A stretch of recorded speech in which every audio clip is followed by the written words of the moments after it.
Hello friends, आज मैं आपके साथ करूंगा मैक्रो इकोनॉमिक्स का एक टॉपिक जिसका नाम है full employment equilibrium. Full employment equilibrium क्या होता है, चलिए डिस्कस करते हैं। It is a situation in which aggregate demand is equal to aggregate supply corresponding to full employment level. ये एक ऐसी सिचुएशन जिसमें एग्रीगेट डिमांड और एग्रीगेट सप्लाई बराबर हैं। किसके सामने? फुल एम्प्लॉयमेंट के सामने। अगर डिमांड सप्लाई बराबर होते हैं तो इक्विलिब्रियम तो होता ही है, मगर अगर फुल एम्प्लॉयमेंट लेवल के सामने बराबर हैं, कॉरस्पॉन्डिंग टू फुल एम्प्लॉयमेंट है, तभी उसको फुल एम्प्लॉयमेंट इक्विलिब्रियम कहा जाएगा। In other words we can say that it is a situation in which aggregate demand is equal to aggregate supply और saving is equals to investment along with the fuller utilization of resources so that there is no excess capacity or unemployment in the economy।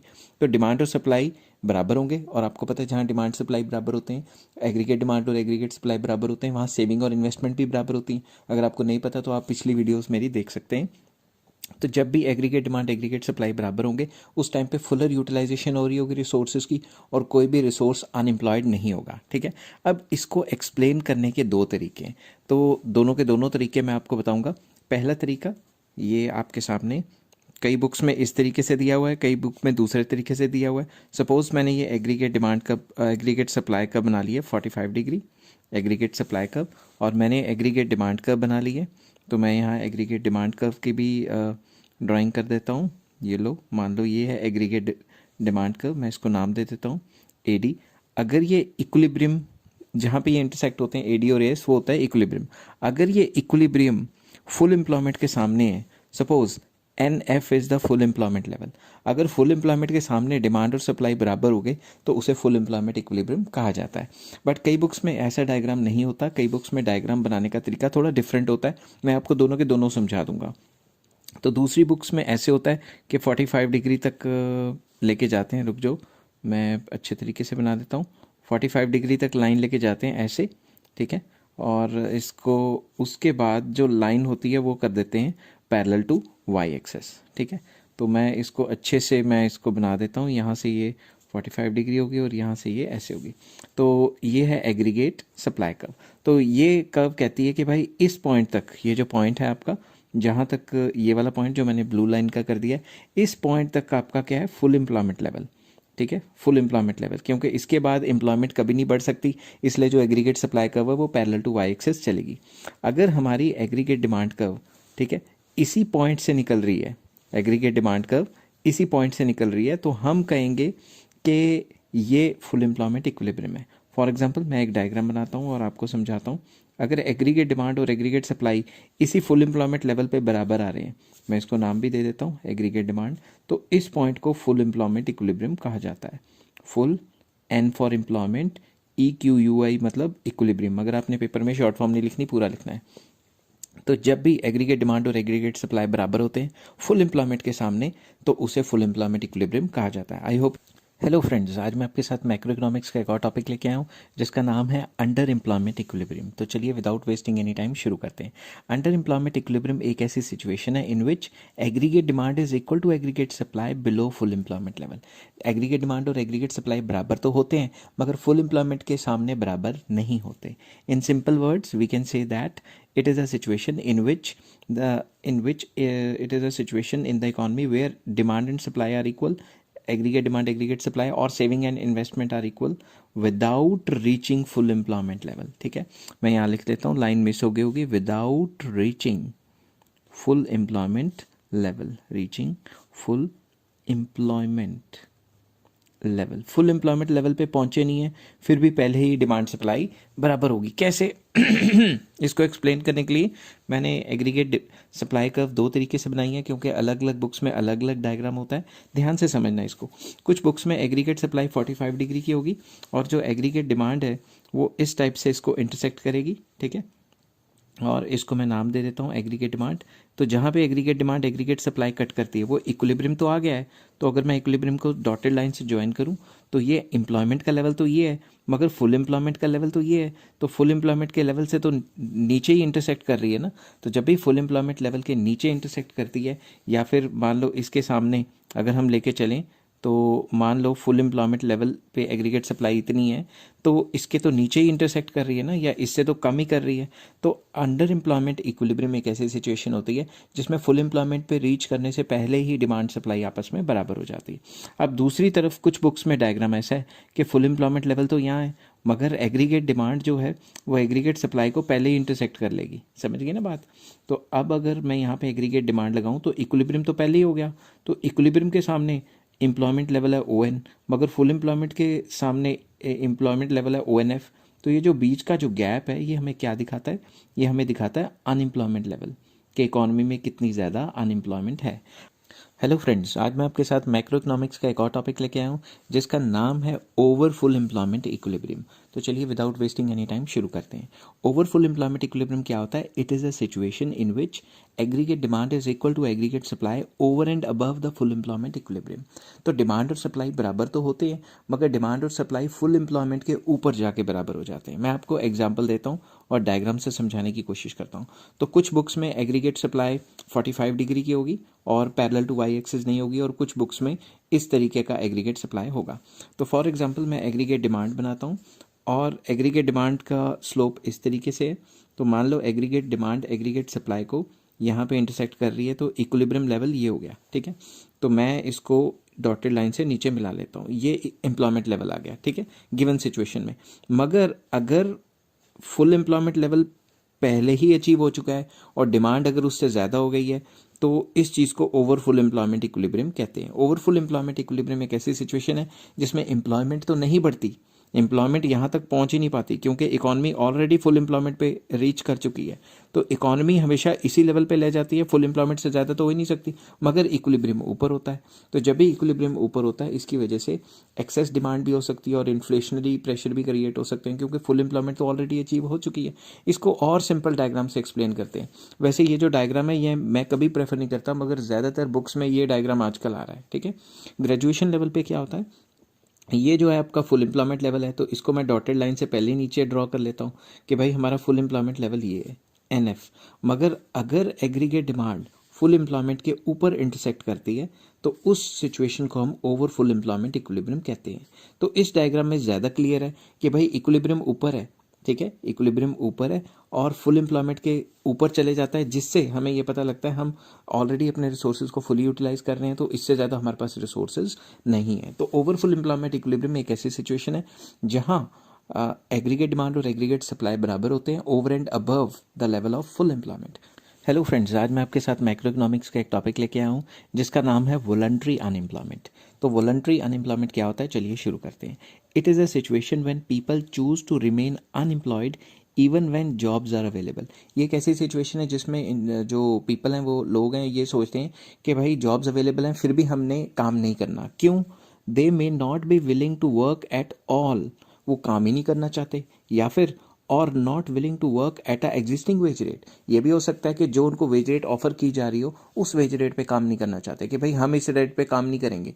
तो voluntary unemployment एक ऐसी situation जिसपे अगर कोई भी इंसान एक पर्टिकुलर वेज रेट पे काम नहीं करना चाहता, अपनी मर्जी से नहीं कर रहा, उसे वॉलंटरी अनएम्प्लॉयमेंट कहते हैं। हेलो फ्रेंड्स, आज मैं आपके साथ लेके आया हूँ मैक्रो इकोनॉमिक्स का एक और टॉपिक जिसका नाम है इनवॉलंटरी अनएम्प्लॉयमेंट। इनवॉलंटरी अनएम्प्लॉयमेंट क्या सिचुएशन है, चलिए शुरू करते हैं।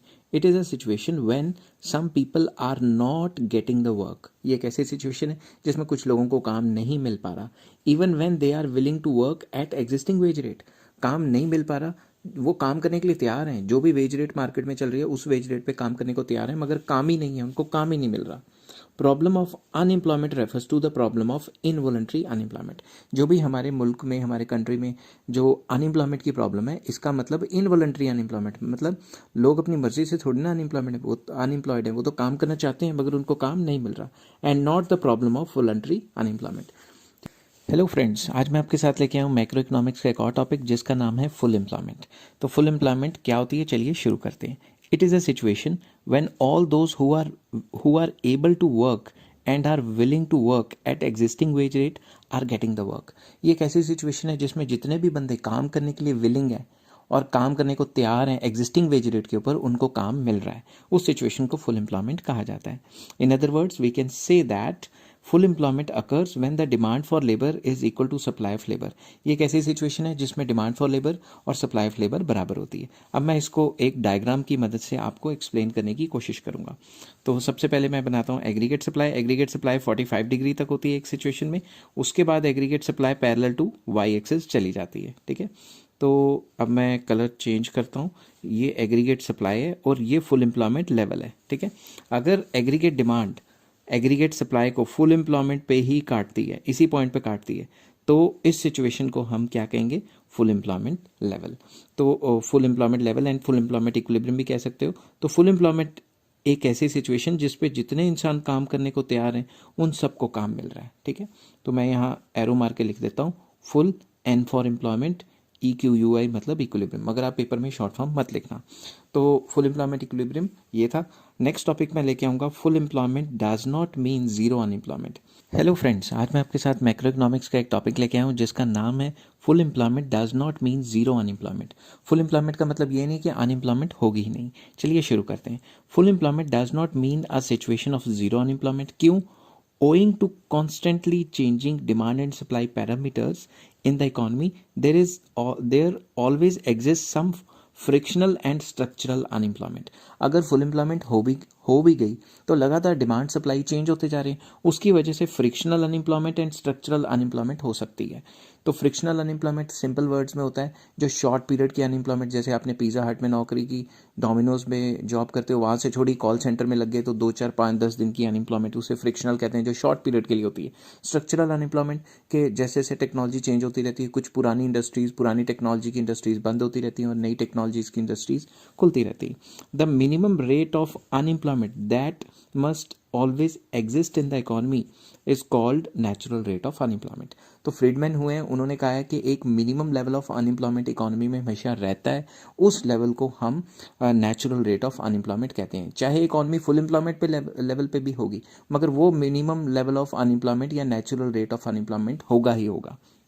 हेलो फ्रेंड्स, आज मैं आपके साथ लेके आऊँ मैक्रो इकोनॉमिक्स का एक और टॉपिक जिसका नाम है फ्रिक्शनल अनएम्प्लॉयमेंट। तो चलिए शुरू करते हैं। It is a situation related to changing of jobs in a dynamic economy. Dynamic economy में डिमांड सप्लाई लगातार चेंज हो रहे हैं, इसकी वजह से आप एक जॉब छोड़ के दूसरी जॉब पे जाते हैं तो शॉर्ट टर्म के लिए, कुछ टाइम पीरियड के लिए, कुछ वीक के लिए, कुछ डेज के लिए आप अनएम्प्लॉयड हो जाते हैं, उसको हम फ्रिक्शनल अनएम्प्लॉयमेंट कहते हैं। It arises due to many factors. कौन कौन से फैक्टर्स हो सकते हैं? इमोबिलिटी ऑफ लेबर, कि लेबर एक जगह से दूसरी जगह जाके काम नहीं करना चाहता, इमोबाइल है। ठीक है, शॉर्टेज ऑफ रॉ मटेरियल मिल नहीं रहा तो कुछ टाइम के लिए काम बंद करना पड़ेगा। Lack of information regarding opportunities of employment, कि कई लोगों को जॉब लॉस हो गई मगर उनको अपॉर्चुनिटीज ऑफ एम्प्लॉयमेंट के बारे में नॉलेज नहीं है तो वो दूसरी जगह जॉब कर नहीं पा रहे हैं शॉर्ट टर्म के लिए। शॉर्टेज ऑफ पावर, क्या पता बिजली नहीं है। वियर एंड टीयर ऑफ मशीनों की वियर एंड टीयर की वजह से वो थोड़ी देर के लिए बंद रहेंगी, इसलिए शॉर्ट टर्म के लिए अनएम्प्लॉयमेंट हो सकती है। Tendency of the works to move from one place to another, तो यहाँ पे वर्क्स नहीं है, यहाँ पे आएगा वर्कर्स। जो टेंडेंसी है वर्कर्स की, वो एक जगह से दूसरी जगह मूव ना होने की टेंडेंसी भी एक एग्जांपल मानी जाती है। जैसे फॉर एग्जांपल मेरी यहाँ से कहीं और जॉब लग रही है मगर मैं जाना नहीं चाहता, तो मैं थोड़ी देर यहीं पे रहूँगा अपनी जगह पे, क्या पता मुझे आसपास कोई काम मिल जाए, तो वो भी फ्रिक्शनल अनएम्प्लॉयमेंट हो सकती है। सिंपल वर्ड्स में फ्रिक्शनल अनएम्प्लॉयमेंट एक ऐसी सिचुएशन है जिसमें शॉर्ट टर्म के लिए जॉब लॉस हो जाता है। हेलो फ्रेंड्स, आज मैं आपके साथ मैक्रो इकोनॉमिक्स का एक टॉपिक लेके आया हूँ जिसका नाम है स्ट्रक्चरल अनएम्प्लॉयमेंट। तो चलिए विदाउट वेस्टिंग एनी टाइम शुरू करते हैं। It occurs due to long run decline of certain industries. कुछ इंडस्ट्रीज लॉन्ग टर्म में बंद हो जाती हैं, उसकी वजह से जो भी जॉब लॉसेज होते हैं उसे स्ट्रक्चरल अनएम्प्लॉयमेंट कहते हैं। एग्जाम्पल, पहले टाइपराइटर आते थे, वो कंपनियां बंद होगी, ठीक है ना, क्योंकि टाइपराइटर का मेन काम नहीं रहा, सारा काम कंप्यूटर पे आ गया। It is related to the structural changes in the economy. जैसे जैसे इकॉनमी में स्ट्रक्चरल चेंजेस आती रहती हैं, तब्दीलियाँ आती रहती हैं, उसकी वजह से ये अनएम्प्लॉयमेंट आती है। ये फॉलोइंग सिचुएशन में हो सकती है। When the factors of production other than labour are in short supply, जब फैक्टर्स ऑफ प्रोडक्शन लेबर को छोड़ के बाकी सारे फैक्टर्स ऑफ प्रोडक्शन की सप्लाई शॉर्ट हो, या फिर when the labourers lack expertise for new emerging industries, जो लेबरर्स हैं उनको इतनी लेटेस्ट टेक्नोलॉजी के बारे में पता ही नहीं है कि वो नई इंडस्ट्रीज़ में काम करें, ठीक है ना। अब टाइपराइटर वाले बंदे जो हैं वो अनएम्प्लॉयड हो गए हैं, वो लैपटॉप वाली इंडस्ट्री में तो काम नहीं कर सकते ना। When there is change in production technique, लगातार प्रोडक्शन टेक्निक चेंज होती रहती है, तब भी जो पुराने टाइप की इंडस्ट्रीज़ हैं वो बंद हो जाती हैं। हेलो फ्रेंड्स, आज मैं आपके साथ डिस्कस करूंगा मैक्रो इकोनॉमिक्स का एक और टॉपिक जिसका नाम है नेचुरल रेट ऑफ अनएम्प्लॉयमेंट। तो चलिए विदाउट वेस्टिंग एनी टाइम शुरू करते हैं। It refers to the rate of unemployment which always exists in the economy even when the labour market is in a state of equilibrium. ये एक ऐसी situation है जिसमें अगर फुल एम्प्लॉयमेंट होगा तब भी कुछ ना कुछ रेट ऑफ अनएम्प्लॉयमेंट होगी ही होगी। अगर इकोनॉमी में demand for labour supply of labour बराबर होगा, मतलब फुल एम्प्लॉयमेंट होगा, तब भी कुछ ना कुछ अनएम्प्लॉयमेंट एग्जिस्ट करेगी। उसको नेचुरल रेट ऑफ अनएम्प्लॉयमेंट कहते हैं। It occurs due to following reasons. ये क्यों होती है? पहला, frictional changes related to shifting from one job to another. Short period में एक जॉब को छोड़ के दूसरी जॉब पे आप जाते हो तो कुछ दिन के लिए अनएम्प्लॉयड हो सकते हो, जिसे फ्रिक्शनल अनएम्प्लॉयमेंट कहते हैं। Structural changes in the economy related to new production technology etcetera etcetera. पुरानी फैक्ट्रियां बंद होगी और नई फैक्ट्रियां जो कि लेटेस्ट टेक्नोलॉजी से वो खुल गई, इस वजह से भी नेचुरल रेट ऑफ अनएम्प्लॉयमेंट हो सकती है। मैंने एग्जांपल दी थी स्ट्रक्चरल अनएम्प्लॉयमेंट की कि पहले टाइपराइटर की कंपनी आती थी, टाइपराइटर जो हाथों से करते थे, अब लैपटॉप आ गए हैं, उसकी जगह कंप्यूटर्स आ गए हैं, तो वो टाइपराइटर की कंपनियां तो ऑलमोस्ट फिनिश होने की कतार पे है ना, तो उसे स्ट्रक्चरल अनएम्प्लॉयमेंट कहेंगे, जो इकोनॉमी के स्ट्रक्चर ढांचे की चेंज होने की वजह से आती है। तो नेचुरल रेट ऑफ अनएम्प्लॉयमेंट एक ऐसा अनएम्प्लॉयमेंट है जिसमें इकोनॉमी में डिमांड सप्लाई बराबर भी होगी, तब भी कुछ ना कुछ रेट ऑफ अनएम्प्लॉयमेंट होगी ही होगी। हेलो फ्रेंड्स, आज मैं आपके साथ मैक्रो इकोनॉमिक्स का एक और टॉपिक करूंगा जिसका नाम है डेफिशिएंट डिमांड। जैसा कि नाम है डेफिशिएंट मतलब डिमांड की कमी। It is a situation in which aggregate demand is less than aggregate supply corresponding to full employment. तो ये एक ऐसी सिचुएशन है जिसमें डिमांड कम है और सप्लाई ज़्यादा है। किसके सामने? फुल एम्प्लॉयमेंट के सामने। तो इसको डायग्राम से एक्सप्लेन करने की कोशिश करते हैं, और मैं डायग्राम दो तरीके के बनाऊंगा क्योंकि अलग अलग बुक्स में अलग अलग तरीके के डायग्राम बने हुए हैं। तो सबसे पहले मैं एग्रीगेट सप्लाई बनाऊंगा। एग्रीगेट सप्लाई मैं 45 डिग्री की बनाऊंगा एक डायग्राम में, ठीक है, और दूसरे डायग्राम में भी मैं 45 डिग्री की बनाऊंगा एक हद तक। उसके बाद ये parallel upward sloping parallel to Y axis चले जाती है, ठीक है। अब इस डायग्राम को मैं थोड़ा सा रिफाइन कर देता हूँ। ये एग्रीगेट सप्लाई, इसको टच करा देता हूँ एक्स, ये जो पॉइंट ऑफ ओरिजिन है, ठीक है। तो ये मैंने एग्रीगेट सप्लाई बना ली। अब मैं क्या करता हूँ, अब मैं एग्रीगेट डिमांड कर्व बना रहा हूँ, ठीक है। ये बना दी मैंने एग्रीगेट डिमांड कर्व, ठीक है। और यहाँ पे भी मैंने एग्रीगेट डिमांड कर्व इस पॉइंट पे मैंने बनानी है, ठीक है, जिसको फुल एम्प्लॉयमेंट लेवल कहते हैं। तो सबसे पहले मैंने यहाँ से ये निकाल दी, ठीक है। तो इसको मैं सिलेक्ट करता हूँ और इसको थोड़ा सा ऊपर लेके जाता हूँ, ठीक है, ऐसे करके, ठीक है। तो एग्रीगेट डिमांड एग्रीगेट सप्लाई जहाँ पे इंटरसेक्ट कर रही हैं वो फुल एम्प्लॉयमेंट लेवल है, इसलिए इसको EF दे देता हूँ। EF मतलब equilibrium in full employment level, ठीक है। तो यहाँ पे भी मैंने ये ले लिया, मान लिया इक्विलिब्रियम फुल एम्प्लॉयमेंट पे, क्योंकि अलग अलग जगह पे अलग अलग तरीके से डायग्राम बनाए हुए हैं। तो मैं यहाँ NF ले लेता हूँ फुल एम्प्लॉयमेंट। एक्स एक्सिस पे हमने इनकम एम्प्लॉयमेंट आउटपुट दिया हुआ है, वाई एक्सिस पे एग्रीगेट डिमांड एग्रीगेट सप्लाई दिया हुआ है। अब यहाँ से ध्यान से समझना, डिमांड सप्लाई से कम है किसके सामने? फुल एम्प्लॉयमेंट के सामने। तो मैं क्या करूँगा, एग्रीगेट डिमांड को नीचे शिफ्ट करूँगा, ठीक है। तो एग्रीगेट डिमांड कर्व नीचे शिफ्ट होगी। कब तक नीचे शिफ्ट होगी? एग्रीगेट डिमांड कर्व तब तक नीचे शिफ्ट होगी, मैं यहाँ तक शिफ्ट कर देता हूँ इसको। तो एग्रीगेट डिमांड नीचे शिफ्ट हो गई है, तो इसको मैं नया नाम दे दूँ ED1, और नया इक्विलिब्रियम कहाँ पे है? E1 पे। तो EF तो था फुल एम्प्लॉयमेंट लेवल, ठीक है। तो फुल एम्प्लॉयमेंट लेवल के सामने तो इतने लोगों को काम मिलता था, कितने लोगों को? ONF। मगर अब अंडर एम्प्लॉयमेंट इक्विलिब्रियम आ गया है, मतलब डिमांड की कमी हो गई है, डेफिशिएंट डिमांड है।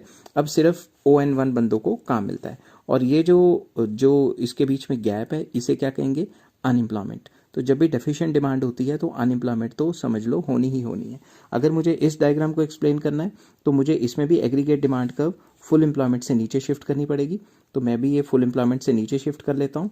तो मैं यहाँ शिफ्ट कर देता हूँ, ये लो, नई एग्रीगेट डिमांड आ गई है AD1। अब नई एग्रीगेट डिमांड जो एग्रीगेट सप्लाई है उसको यहाँ पे काट रही है E1 पे। तो नया इक्विलिब्रियम क्या है? नया इक्विलिब्रियम है हमारा N1, और फुल एम्प्लॉयमेंट लेवल कितना था? NF। तो ये जो गैप है ये क्या होगा? अनएम्प्लॉयमेंट, ठीक है। तो डेफिशिएंट डिमांड एक ऐसी सिचुएशन है जिसमें एग्रीगेट डिमांड जो है, मैं यहाँ पूरा लिख देता हूँ, एग्रीगेट डिमांड जो है एग्रीगेट सप्लाई से कम है। किसके सामने? फुल एम्प्लॉयमेंट के सामने। तो फुल एम्प्लॉयमेंट से इतनी कम है ना, फुल एम्प्लॉयमेंट से इतनी कम है ना, तो जितनी भी कम है इसे हम क्या कहेंगे? Deficient demand. तो मैं यहाँ लिख लेता हूँ, ये क्या है हमारा? Deficient demand. यहाँ पे भी ये मैं लिख लेता हूँ डेफिशिएंट डिमांड, ठीक है। आई होप ये वीडियो आपको पसंद आई होगी। अगर पसंद आई है तो please like share and subscribe. Next video में मैं लेके आऊँगा कॉजेज़ क्या होते हैं इसके, causes of deficient demand. Hello friends, आज मैं आपके साथ डिस्कस करूंगा कॉजेज ऑफ डेफिशिएंट डिमांड, जो कि मैक्रो इकोनॉमिक्स का एक इंपॉर्टेंट टॉपिक है। तो कॉजेज क्या होते हैं एग्रीगेट डिमांड के? कॉजेज समझाने से पहले मैं आपको एग्रीगेट डिमांड का फॉर्मूला लिखता हूँ। एग्रीगेट डिमांड का फॉर्मूला है consumption plus investment plus government expenditure plus export minus import. अब अगर एग्रीगेट डिमांड कम है तो मतलब ये सारे के सारे गिरेंगे, एक आधा बढ़ेगा, बीच में से बताऊंगा कौन सा। तो इनके गिरने की वजह से ही तो ये काम होगा ना। तो चलिए शुरू करते हैं। फर्स्ट पॉइंट है reduction in the private consumption expenditure. अगर प्राइवेट इंसान ही पहले से कम खाएगा या कम कंज्यूम करेगा तो डिमांड तो गिरेगी overall. Reduction in the private investment, तो अगर इन्वेस्टमेंट गिरेगी तो भी एग्रीगेट डिमांड गिरेगी। Reduction in the government expenditure, सरकार अपना खर्चा कम कर देगी तो भी डिमांड इकोनॉमी में एग्रीगेट डिमांड गिर जाएगी। इंक्रीज इन टैक्सेस, तो सरकार ने अगर टैक्सेस हमारे ऊपर लगा दिए तो टैक्सेस लगाने से प्राइस बढ़ जाता है, जिससे लोग डिस्करेज होंगे, ठीक है ना। तो उसकी वजह से भी एग्रीगेट डिमांड गिर जाएगी। डिक्लाइन इन द एक्सपोर्ट्स, अगर एक्सपोर्ट्स गिर जाएंगे तो जो बाहर से पैसा डॉलर्स की सप्लाई आती थी वो रुक जाएगी, जिससे हमारी इनकम कम होएगी, तो हम भी डिमांड कम कर देंगे, एग्रीगेट डिमांड कम हो जाएगी पूरी इकोनॉमी की। नेक्स्ट है राइज इन इम्पोर्ट, अगर इम्पोर्ट्स बढ़ जाएंगे तो सारा पैसा तो बाहर चला गया, बाहर से तो कोई आया नहीं, तो यहाँ से अगर पैसा बाहर चला गया तो यहाँ के लोगों के लिए पैसा कम रह गया तो डिमांड तो गिरेगी। तो ये सारे फैक्टर्स की वजह से ही डिमांड गिरती है। आई होप ये वीडियो आपको पसंद आई होगी। अगर पसंद आई है तो please like share and subscribe. Next video में मैं लेके आऊँगा consequences of deficient demand. Hello friends, आज मैं आपके साथ लेके आया हूँ मैक्रो इकोनॉमिक्स का इंपॉर्टेंट टॉपिक, जिसका नाम है कॉन्सिक्वेंसेज ऑफ डेफिशिएंट डिमांड। जब भी डेफिशिएंट डिमांड होती है मतलब एग्रीगेट डिमांड और एग्रीगेट सप्लाई में इम्बैलेंस होना, मतलब एग्रीगेट डिमांड जो है वो कम है एग्रीगेट सप्लाई से, किसके सामने? फुल एम्प्लॉयमेंट इक्विलिब्रियम के सामने, फुल एम्प्लॉयमेंट लेवल के सामने। तो जब भी डेफिशिएंट डिमांड होती है तो उसके क्या रिजल्ट्स निकलते हैं, क्या इफेक्ट्स आते हैं, वो हम डिस्कस करेंगे। चलिए शुरू करते हैं। सबसे पहला रिजल्ट इसका है under employment equilibrium. Under employment equilibrium क्या होता है वो मैं आपको अभी डायग्राम से समझाने लगा हूँ, आप ध्यान से देख लेना। मान लो ये एग्रीगेट सप्लाई एक लेवल तक बढ़ी, उसके बाद एग्रीगेट सप्लाई 45 डिग्री नहीं गई बल्कि पैरेलल टू वाई एक्सिस चलेगी। तो इसको मैंने एग्रीगेट सप्लाई को नाम दे देता हूँ, दिस इज एग्रीगेट सप्लाई। ये फुल एम्प्लॉयमेंट का लेवल है और ये पॉइंट ऑफ ओरिजिन से स्टार्ट है, ठीक है। अब अंडर एम्प्लॉयमेंट इक्विलिब्रियम कैसे होगा? अगर एग्रीगेट डिमांड, मैं इसको रब कर देता हूँ, कलर चेंज करता हूँ यहाँ से। अगर एग्रीगेट डिमांड एग्रीगेट सप्लाई को फुल एम्प्लॉयमेंट पे ही काटती है, जैसे ये अभी काट रही है, फुल एम्प्लॉयमेंट लेवल पे ही काट रही है, ठीक है, तो इस लेवल को हम फुल एम्प्लॉयमेंट इक्विलिब्रियम कहते हैं। तो ये फुल एम्प्लॉयमेंट इक्विलिब्रियम तो हो गया, एनएफ मतलब इसके सामने फुल एम्प्लॉयमेंट है। मगर अगर ये एग्रीगेट डिमांड है, मैंने एग्रीगेट सप्लाई लिख दिया, अगर एग्रीगेट डिमांड गिर जाती है, ठीक है, अगर एग्रीगेट डिमांड गिर जाती है और एग्रीगेट सप्लाई के फुल एम्प्लॉयमेंट लेवल से नीचे आ जाती है तो इक्विलिब्रियम तो बनेगा। ये देखो इक्विलिब्रियम तो बना, मगर वो फुल एम्प्लॉयमेंट के नीचे बना है ना, ये फुल एम्प्लॉयमेंट है, ये वाला फुल एम्प्लॉयमेंट के नीचे इक्विलिब्रियम बना है ना, इसको क्या कहते हैं? Under employment equilibrium. तो ये बात आपको याद रखनी है, जब भी फुल एम्प्लॉयमेंट के नीचे कटता है तो इसे अंडर एम्प्लॉयमेंट इक्विलिब्रियम कहा जाता है। ये पता नहीं मैंने क्यों बनाया है, चलो जिस मर्जी के लिए बनाया है, ये डायग्राम आप कर सकते हो। अब deficient demand leads to under employment equilibrium, क्यों? Owing to deficiency of demand, क्योंकि डिमांड की डेफिशिएंसी है। इक्विलिब्रियम जो भी होता है, equilibrium deficiency of demand, equilibrium, ये क्यों आ गया बीच में वेज? रुको 2 मिनट, मैंने वेज क्यों लिखा है यहाँ पे, ये उड़ा देता हूँ, यहाँ पे फिर से करता हूँ। Owing to the deficiency of demand, equilibrium between aggregate demand and aggregate supply stuck at a lower level of GDP, क्योंकि यहाँ पे इक्विलिब्रियम हो गया, पहले फुल एम्प्लॉयमेंट पे ये इक्विलिब्रियम था, अब इक्विलिब्रियम नीचे आ गया, तो अब ये जो level of income employment output है या जीडीपी है वो काफ़ी कम है, तो इसलिए हम इसको अंडर एम्प्लॉयमेंट इक्विलिब्रियम कहते हैं। तो अंडर एम्प्लॉयमेंट मतलब फुल एम्प्लॉयमेंट के नीचे आ रहा है इक्विलिब्रियम, समझ की बात, जिसकी वजह से ये जो बीच में जो शेडेड पोर्शन मैं बना रहा हूँ ये अनएम्प्लॉयमेंट है, समझ की बात। नेक्स्ट आ जाता है डिफ्लेशनरी गैप। डिफ्लेशनरी गैप क्या होता है ये बताता हूँ आपको। Deficiency of demand creates deflationary gap in the economy. Deflation का मतलब होता है प्राइस का फॉल होना। Deficient demand leads to low investment, जब भी डेफिशिएंट डिमांड होती है तो इन्वेस्टमेंट गिर जाती है, जिसकी वजह से लो आउटपुट और लो इनकम हो जाती है। Low income results in low demand, अगर लोगों की इनकम कम होगी तो डिमांड कम हो जाएगी। The economy slips in deflationary spiral और low level of equilibrium trap. तो इकोनॉमी गिर जाती क्योंकि जब तक पिछला माल नहीं बिकता वो फर्दर बनाना बंद कर देते हैं। तो इसको कैसे एक्सप्लेन किया मैंने? लो डिमांड है, जब डिमांड ही लो है तो फर्दर इन्वेस्टमेंट लो हो जाएगी, जब इन्वेस्टमेंट लो होगी तो लो आउटपुट होएगी, आउटपुट लो बना रहे हैं तो इनकम भी लो हो जाएगी, ठीक है। इसको अब मैं डेफिशिएंट जो डिफ्लेशनरी गैप है उसको मैं एक्सप्लेन करने की कोशिश करता हूँ। तो मैं आपको डिफ्लेशनरी गैप बना के दिखाता हूँ यहाँ पे, ठीक है। आप ध्यान से बने रहना मेरे साथ। सबसे पहले मैं कलर चेंज करता हूँ और यहाँ से ये बनाता हूँ एग्रीगेट सप्लाई, ठीक है। यहाँ पे मैंने एग्रीगेट सप्लाई 45 डिग्री तक बनानी है और मतलब थोड़ी ऊपर तक। उसके बाद मैं पैरेलल टू वाई एक्सिस, क्योंकि कई बुक्स में इस तरीके से बनी हुई है तो मैं दोनों की दोनों बता दूं। यहाँ पे ये फुल एम्प्लॉयमेंट लेवल है और ये एग्रीगेट सप्लाई है, ठीक है। अब अगर मैंने डिफ्लेशनरी गैप बनाना है तो सेम टू सेम डायग्राम इसका डेफिशिएंट डिमांड की तरह है। तो ये हमने बना दी डेफिशिएंट डिमांड के पहले डायग्राम में एग्रीगेट डिमांड का। तो इसको मैं नाम दे देता हूँ, इसको मैं नाम दे देता हूँ एग्रीगेट डिमांड, और यहाँ पे आ गया इक्विलिब्रियम, ठीक है। ये फुल एम्प्लॉयमेंट लेवल है, इसके सामने जो भी है एम्प्लॉयमेंट लेवल वो फुल एम्प्लॉयमेंट है। अगर एग्रीगेट डिमांड इसके नीचे जाती है, ठीक है, मैं यहाँ पे लगा देता हूँ, मान लो एग्रीगेट डिमांड नीचे शिफ्ट हो गई, नीचे गिर गई, ठीक है। तो अब नया एग्रीगेट डिमांड का लेवल तो ये है, तो नया इक्विलिब्रियम लेवल तो ये है, ठीक है। अब ये जो डिफ्लेशनरी गैप है ये क्या होता है, ये जो इसके बीच में जो गैप है ना उसे डिफ्लेशनरी गैप कहा गया है। तो डिफ्लेशनरी गैप और डेफिशिएंट डिमांड एक ही बात है, समझ गए बात, कंफ्यूज होने की जरूरत नहीं है। अब इसके सामने क्या है, इतने लोगों को जॉब्स मिल रही है, तो आपको कोई टेंशन नहीं लेनी, डेफिशिएंट डिमांड और डिफ्लेशनरी गैप एक ही बात होती है। अब मैं आपको इस तरीके से बना के दिखा देता हूँ, ठीक है। इसको मैं थोड़ा सा नीचे शिफ्ट करता हूँ, यहाँ पे रुको 2 मिनट, इसको मैं थोड़ा सा नीचे शिफ्ट करता हूँ, ठीक है। अब मैं इसको यहाँ शिफ्ट करता हूँ, ठीक है। तो ये मैं बना दिया एग्रीगेट डिमांड, ठीक है। एग्रीगेट डिमांड एग्रीगेट सप्लाई को फुल एम्प्लॉयमेंट लेवल पे काट रहा है, इसको मैंने नीचे ले आया और ये क्या है, फुल एम्प्लॉयमेंट लेवल। अब अगर फुल एम्प्लॉयमेंट लेवल के नीचे काटता है, ठीक है, तो वो मैं डायग्राम बना देता हूँ आपकी। Suppose this is the diagram, ठीक है, दिस इज़ द डायग्राम। इसको नीचे शिफ्ट कर लेते हैं, ठीक है, और इसको थोड़ा सा ऊपर शिफ्ट कर लेते हैं ऐसे, इसको थोड़ा सा ऊपर शिफ्ट करते हैं अभी, हाँ। तो अगर ये नई एग्रीगेट डिमांड कर्व है तो अगर आप देख रहे हैं ये दोनों की दोनों पैरेलल होनी चाहिए, इसलिए मुझे मेहनत करनी पड़ रही है। तो एग्रीगेट डिमांड जो नई वाली है वो इक्विलिब्रियम यहाँ पे बना रही है। तो इसके सामने देखें तो फुल एम्प्लॉयमेंट पे तो ये लेवल था, अब तो लेवल ये है, तो इनके बीच में जो गैप है उसे हम डिफ्लेशनरी गैप कहेंगे, और डिफ्लेशनरी गैप और डेफिशिएंट डिमांड एक ही बात होती है, ठीक है।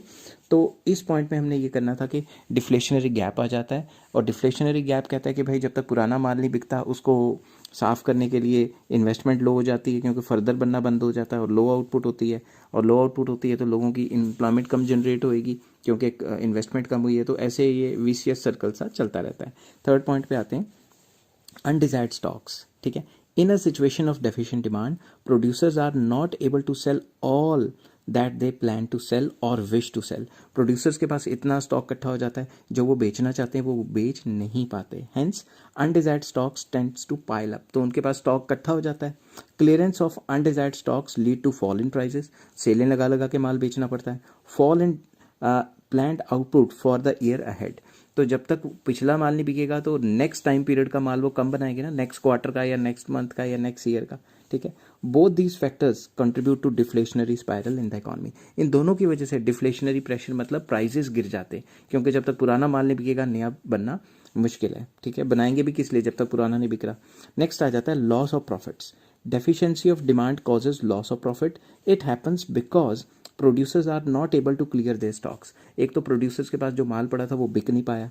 Undesired stocks leads to price crash. तो जब भी अनडिजायर्ड स्टॉक्स पड़ा होता है दुकानदार के पास, उसका माल नहीं बिका तो प्राइस क्रैश कर जाता है, उसे प्राइस सेले लगा लगा के माल बेचना पड़ता है, ठीक है। हेलो फ्रेंड्स, आज मैं आपके साथ लेके आऊँ मैक्रो इकोनॉमिक्स का एक टॉपिक जिसका नाम है एक्सेस डिमांड। तो चलिए शुरू करते हैं।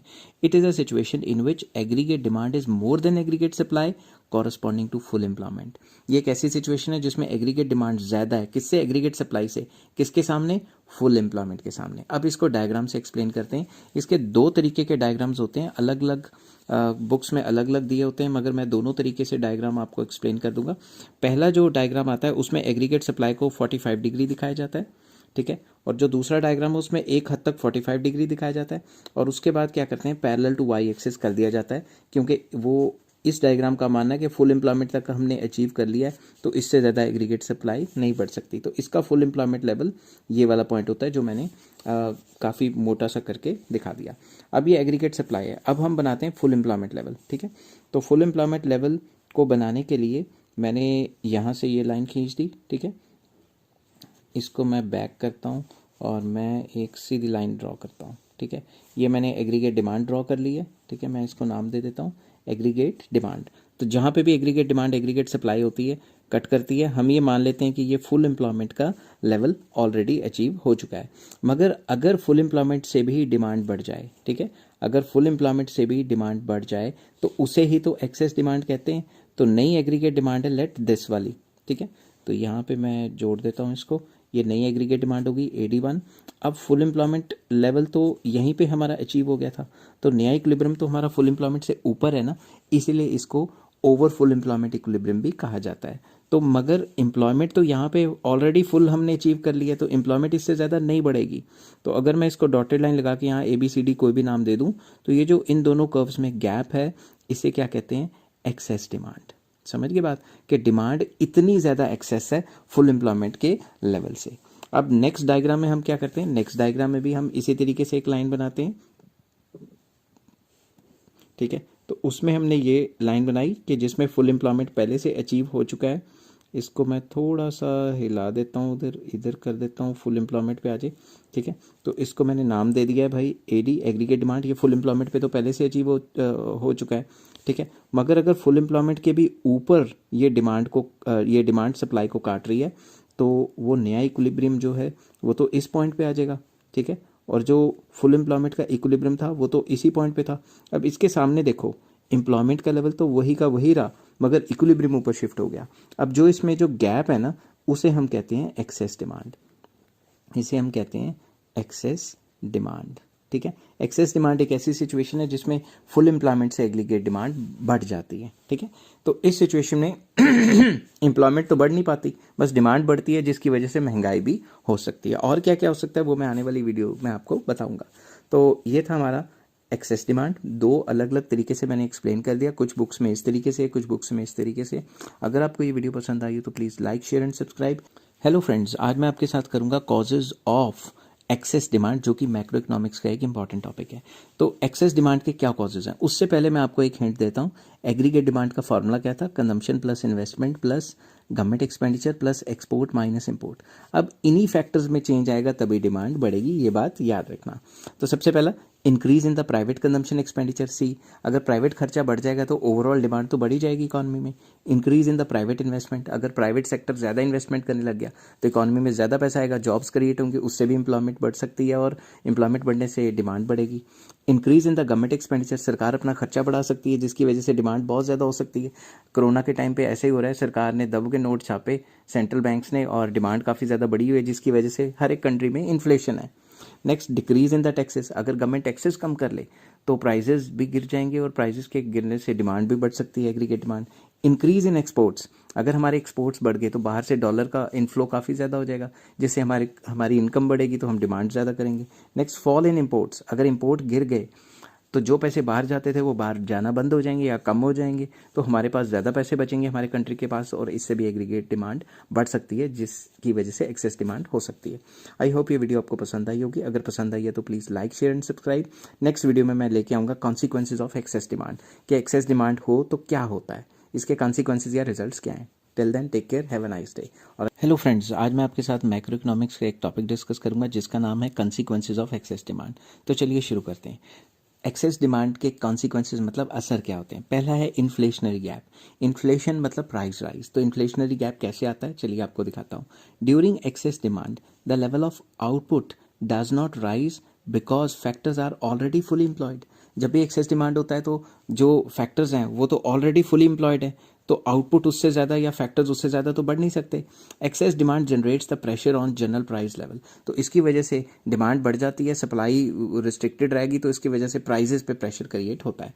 अब ये मैंने पहले से एक एक्सेस डिमांड का डायग्राम बनाया हुआ है, जिसमें सबसे पहले मैंने AD एग्रीगेट डिमांड बनाई और ये फुल एम्प्लॉयमेंट लेवल EF बनाया।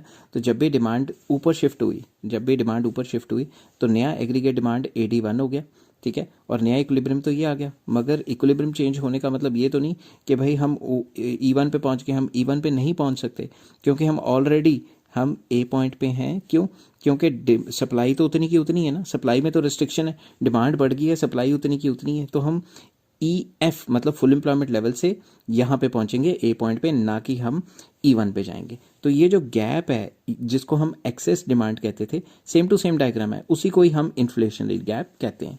दूसरी तरफ चलें तो मान लो हमारा पहले एग्रीगेट सप्लाई जो है वो इस टाइप की बनी है 45 डिग्री की, और उसके बाद parallel to Y axis full employment level NF है। तो aggregate demand full employment level पे काट रही है, जिसको हमने EF मतलब इक्विलिब्रियम एट फुल एम्प्लॉयमेंट दिया हुआ है। अब एग्रीगेट डिमांड बढ़ जाती है किसी भी वजह से, जो आपको पहले मैंने वीडियो बनाई है उस वजह से बढ़ जाती है, ऊपर शिफ्ट हो जाती है।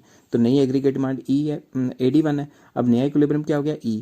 अब इस इक्विलिब्रियम के सामने भी देखते हो तब भी तो फुल एम्प्लॉयमेंट लेवल वही रहता है ना। तो क्या है, एम्प्लॉयमेंट लेवल यही है मगर डिमांड बढ़ गई है। तो इस वजह से ये जो गैप है जिसको हम एक्सेस डिमांड कहते थे, इसी को हम इन्फ्लेशनरी गैप भी कहते हैं। मतलब इस गैप की वजह से प्राइजेस भाग जाते हैं। ठीक है, इन्फ्लेशन का मतलब ही प्राइस राइज ही होता है। नेक्स्ट, स्टैटिक जीडीपी स्टैटिक रह जाएगी क्योंकि हमने ऑलरेडी फुल एम्प्लॉयमेंट तो अचीव कर लिया है। Under excess demand higher demand fails to generate higher GDP. Demand तो ज़्यादा है मगर हम ऑलरेडी अपनी फुल यूटिलाइजेशन कर रहे हैं, तो जीडीपी नहीं बढ़ पा रही इकोनॉमी में। तो इससे क्या होता है, this is because resources are already fully employed and there is no excess capacity in the economy. Resources को पहले से ही फुली एम्प्लॉयड किया हुआ है और ज़्यादा रिसोर्सेज को और ज़्यादा हम यूटिलाइज नहीं कर पाएंगे क्योंकि रिसोर्सेज तो खत्म हो गए हैं पहले ही, हमारी कैपेसिटी इतनी थी काम करने की। नेक्स्ट है वेज प्राइस स्पाइरल। वेज मतलब वेजेस बढ़ते हैं तो फिर प्राइजेस बढ़ते हैं, फिर प्राइजेस बढ़ते हैं तो फिर कहते हैं वेजेस बढ़ाओ। इसको मैं पहले टेक्निकल लैंग्वेज में समझा देता हूँ, फिर आपको थोड़ा आसान लैंग्वेज में समझाऊंगा। It is a situation when wages catches price and price catches wages. ये कैसी सिचुएशन है जिसमें वेजेस बढ़ते हैं तो डिमांड बढ़ जाती है, डिमांड बढ़ती है तो प्राइस बढ़ जाते हैं, और जब प्राइस बढ़ते हैं तो मजदूर हड़ताल पे बैठ जाते हैं कि भाई इतनी प्राइजेस बढ़ गई हैं, तनख्वाहें बढ़ाओ। ठीक है, hence the economy may be driven to a situation of hyper inflation. तो एक ऐसी सिचुएशन में आ जाती है जिसको हाइपर इन्फ्लेशन कहते हैं। अब operation of wage price spiral कैसे होता है, due to excess demand there is a pressure of demand on existing resources. एक तो डिमांड काफ़ी ज़्यादा है, एग्जिस्टिंग रिसोर्सेज मतलब सप्लाई कम है, तो सप्लाई लिमिटेड है, डिमांड उस पर प्रेशर क्रिएट करती है, कंसिक्वेंटली वेजेस बढ़ जाते हैं। ठीक है, मान लो लेबर की सप्लाई लिमिटेड है, ठीक है, लेबर की सप्लाई लिमिटेड है और डिमांड लेबर की एकदम भागी, तो उससे क्या होगा, डिमांड ज़्यादा हो जाएगी, लेबर की सप्लाई कम हो जाएगी, तो वेजेस बढ़ने स्टार्ट हो जाएंगे ना। Rise in the wages leads to rise in the general price level. अगर तनख्वाहें बढ़ जाएंगी तो जो भी वो कॉस्ट ऑफ प्रोडक्शन है वो बढ़ जाएगी, उससे प्राइस बढ़ जाएंगे। ठीक है, तो rise in the prices leads to a rise in the cost of living. तो जब भी प्राइस बढ़ेंगे तो सामान महंगा हो जाएगा, इन्फ्लेशन हो जाएगी, तो उससे कॉस्ट ऑफ लिविंग इंडेक्स या फिर हमारा रहना सहना महंगा हो जाएगा, खाना पीना। Rise in the cost of living leads to rise in wages again. तो सब लोग हड़ताल पे बैठ जाएंगे, भाई इतना महंगाई होगी अब तो तनख्वाह बढ़ाओ तनख्वाह बढ़ाओ, तो वो फिर से कॉस्ट ऑफ लिविंग इंडेक्स बढ़ने की वजह से तनख्वाहें बढ़ानी पड़ेंगी।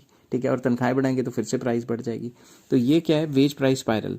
वेजेस बढ़ती हैं तो प्राइस बढ़ जाते हैं, प्राइजेस क्योंकि वेजेस बढ़ती हैं तो डिमांड बढ़ जाती है, डिमांड बढ़ती है प्राइस बढ़ जाती है, प्राइस बढ़ती है तो फिर से वो कहते हैं वेजेस बढ़ाओ, फिर से वेजेस बढ़ेंगी, फिर से डिमांड बढ़ जाएगी, फिर से प्राइस बढ़ जाएगी। तो ये स्पाइरल की तरह चलता रहेगा। ठीक है, तो this spiral results in hyper inflation, काफ़ी ज़्यादा इन्फ्लेशन आ जाती है। नेक्स्ट है loss of profits. There is a loss of profit owing to unfulfilled demand in the economy. Demand economy में जो है वो अनफुलफिल्ड रह गई है। अनफुलफिल्ड का मतलब ये है कि जो इकॉनमी में जो डिमांड है वो अनफुलफिल्ड रह गई है, सप्लाई लिमिटेड है और डिमांड काफ़ी ज़्यादा है। ठीक है ना, अनफुलफिल्ड डिमांड मतलब जो डिमांड पूरी नहीं हो सकी। This is because of the reason that producers are not able to raise supply owing to lack of excess demand. तो एक्सेस डिमांड तो है मगर प्रोड्यूसर सप्लाई तो नहीं ना बढ़ा पाए, तो काश वो ज़्यादा बना पाते और ज़्यादा प्रॉफिट कमा सकते, तो इसलिए भी उनका प्रॉफिट तो एक टाइप का गया। हेलो फ्रेंड्स, आज मैं आपके साथ लेके आया मैक्रो इकोनॉमिक्स का एक और टॉपिक जिसका नाम है excess demand versus deficient demand. दोनों में क्या डिफरेंस है, चलिए शुरू करते हैं। एक्सेस डिमांड कब होती है, it occurs when aggregate demand is more than aggregate supply corresponding to full employment. जब भी फुल एम्प्लॉयमेंट के सामने डिमांड ज़्यादा और सप्लाई कम है तो ही एक्सेस डिमांड होती है। मगर डेफिशिएंट डिमांड में क्या होता है, जब एग्रीगेट डिमांड एग्रीगेट सप्लाई से कम है, किसके सामने, फुल एम्प्लॉयमेंट के सामने। तो ये इससे उल्टे सिचुएशन है। Level of output is constant at full employment level. Full employment level पे लेवल ऑफ आउटपुट तो नहीं बढ़ाया जा सकता ना। यहाँ पे मैंने बताया था कि फुल एम्प्लॉयमेंट लेवल पे तो जो है अगर डिमांड बढ़ भी जाती है ऊपर को, डिमांड ये ऊपर शिफ्ट हो भी जाती है तो जो फुल एम्प्लॉयमेंट लेवल है उससे ज़्यादा तो नहीं बढ़ सकता ना। ये मैंने आपको पहले भी बताया था पिछली वीडियो में, अगर आपको लिंक देखना है तो वो डिस्क्रिप्शन में मिल जाएगा। तो इसमें क्या होता है, level of output is less then the level of full employment. तो इसमें मैं आपको दिखाता हूँ पीछे जाके जो मेरी पुरानी वीडियोज़ में फुल एम्प्लॉयमेंट का लेवल तो ये वाला है, ठीक है। तो जो इक्विलिब्रियम बनता है डेफिशिएंट डिमांड में वो पिछली साइड बनता है, तो फुल एम्प्लॉयमेंट से लेवल से आउटपुट गिर जाती है, ठीक है। आई होप ये पुरानी वीडियोज़ आपने देखी होंगी, तो अगर देखी हो नहीं देखी तो लिंक डिस्क्रिप्शन में मिल जाएंगे। Third point, there is no unemployment, क्योंकि ऑलरेडी इकॉनमी फुल एम्प्लॉयमेंट पे है या अंडर एम्प्लॉयमेंट, इसमें अनएम्प्लॉयमेंट या अंडर एम्प्लॉयमेंट नहीं होती। There is unemployment and under employment in the economy, इसमें डेफिशिएंट डिमांड में क्या होता है, अनएम्प्लॉयमेंट या अंडर एम्प्लॉयमेंट हो सकती है। इस सिचुएशन को ओवर फुल एम्प्लॉयमेंट इक्विलिब्रियम भी कहते हैं, इस सिचुएशन को अंडर एम्प्लॉयमेंट इक्विलिब्रियम भी कहते हैं। It leads to wage price spiral, इसकी वजह से वेज प्राइस स्पाइरल क्या होता है अगर आपको नहीं पता तो पिछली वीडियो में मैंने दिया, लिंक आपको डिस्क्रिप्शन में मिल जाएगा। जो टॉपिक है कॉन्सिक्वेंसेज ऑफ एक्सेस डिमांड, उसमें है wage price spiral. It leads to low level of equilibrium trap, इसमें economy equilibrium low level of equilibrium trap में पहुंच जाती है, बहुत नीचे गिर जाती है, low investment, low income, low output, low demand, ठीक है। आई होप ये वीडियो आपको पसंद आई होगी। हेलो फ्रेंड्स, आज मैं आपके साथ मैक्रो इकोनॉमिक्स का एक टॉपिक लेके आया हूँ जिसका नाम है inflationary gap versus deflationary gap. ये कब होते हैं, चलिए शुरू करते हैं। It occurs when aggregate demand is more than aggregate supply corresponding to full employment. Inflationary gap तब आता है जब एग्रीगेट डिमांड ज़्यादा है और एग्रीगेट सप्लाई कम है, किसके सामने, फुल एम्प्लॉयमेंट के सामने। और डिफ्लेशनरी गैप तब आता है जब aggregate demand is less than aggregate supply corresponding to full employment. जब डिमांड कम है और एग्रीगेट सप्लाई ज़्यादा है, किसके सामने, किसके सामने, फुल एम्प्लॉयमेंट के सामने। नेक्स्ट आ जाता है level of output is constant at full employment level. तो जब भी इन्फ्लेशनरी गैप होता है तो आउटपुट और एम्प्लॉयमेंट का लेवल बढ़ाया नहीं जा सकता, क्योंकि ऑलरेडी हमने मैक्सिमाइज किया हुआ है, अचीव किया हुआ है जो भी हाईएस्ट लेवल है। मगर डिफ्लेशनरी गैप में जो level of employment and output है वो थोड़ा सा लो रहता है, क्योंकि फुल एम्प्लॉयमेंट से तो नीचे ही इक्विलिब्रियम कटेगा ना। तो ये कैसे कटेगा, ये आप डेफिशिएंट डिमांड में मेरी लिंक में जो डिस्क्रिप्शन में लिंक जाके अच्छी तरीके से देख सकते हो। देयर इज नो अनएम्प्लॉयमेंट और under employment in the economy, इसमें ऑलरेडी फुल एम्प्लॉयमेंट है तो अनएम्प्लॉयमेंट अंडर एम्प्लॉयमेंट नहीं होती। मगर दूसरी तरफ जब भी डिफ्लेशनरी गैप होता है तो इकॉनमी में अनएम्प्लॉयमेंट एंड अंडर एम्प्लॉयमेंट होती है। नेक्स्ट, जब भी हमारा इन्फ्लेशनरी गैप होता है तो ये ओवर फुल एम्प्लॉयमेंट इक्विलिब्रियम को शो करता है, मगर डिफ्लेशनरी गैप क्या शो करता है, अंडर एम्प्लॉयमेंट इक्विलिब्रियम को। इन्फ्लेशनरी गैप क्या होता है, it leads to wage price spiral, इसकी वजह से वेज प्राइस स्पाइरल आ सकता है। मगर दूसरी तरफ डिफ्लेशनरी गैप की वजह से लो लेवल ऑफ इक्विलिब्रियम ट्रैप में इकॉनमी फंस सकती है, रिसेशन में जा सकती है। आई होप ये वीडियो आपको पसंद आई होगी, अगर पसंद आई हो तो please like, share and subscribe. Next video में मैं लेके आऊँगा measures to correct excess demand and deficient demand. Till then take care, have a nice day. Hello friends, आज मैं आपके साथ एक छोटा सा टॉपिक लेके आया हूँ जिसका नाम है measures to correct excess demand and deficient demand.